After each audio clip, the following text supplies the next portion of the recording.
Good evening. My name is Steve Meinzen. Along with my wife Faith, we've been on the Field of Hope Board of Directors since 2015. I want to share with you a little bit of different part of the world that we serve, and that's India.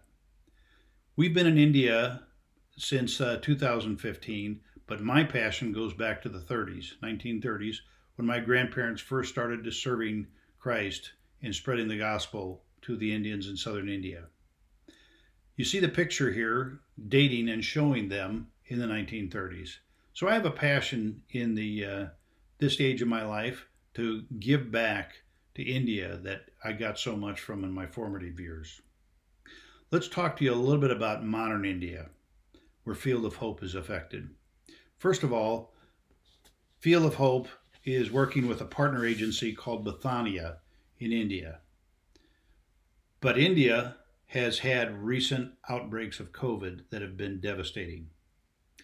Because of some recent gatherings and school going back in session, the outbreak of COVID in India has taken a hold in 2021 like never in any other country. Up to 2 million deaths have been recorded.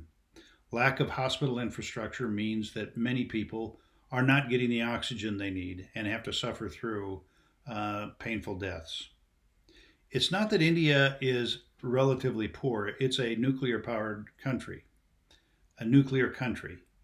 It also has some of the wealthiest people in the world, and it has some of the poorest people in the world. So India is contrasting.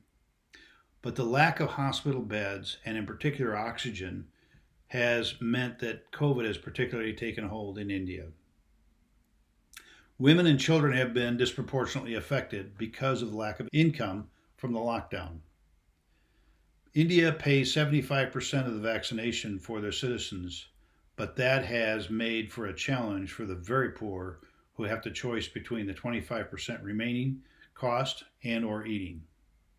Private schools have been shut down because of the lockdown. You don't get it, students, you don't get paid. So up to 50% of Indian students are educated in these private schools.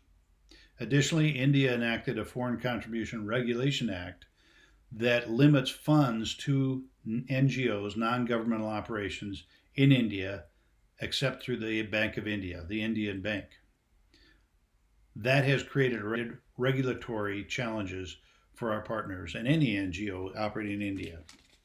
So, what specifically is Field of Hope doing in southern India with our partner? First of all, our partners in Bethania has been very active checking up on orphans that were sent home or sent to nearest relatives. They're also working with daycare and women's empowerment programs they're active in to make sure the participants are staying healthy and get some food. They're also building a new girls' home near the boys' home in southern India, and they are working actively to try to find out if there are additional orphans, which there certainly are, that they can bring into the homes as needed. What is Field of Hope doing with Bethania? We are partnering with them to bring planting and gardening expertise to those orphanages that have land, and also be able to teach the residents, the students, boys and girls, how to raise food for themselves. We're working with them on women's empowerment programs to make sure those ladies know how to garden properly. Future plans, and already budgeted within Field of Hope, is putting plantings, trees, shrubs, edibles on that new girls' home as soon as construction is finished later this year.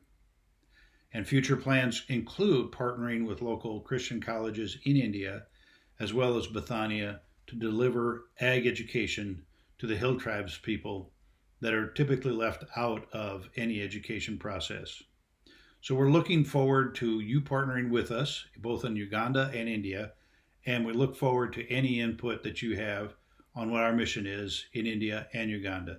Thanks very much for your time.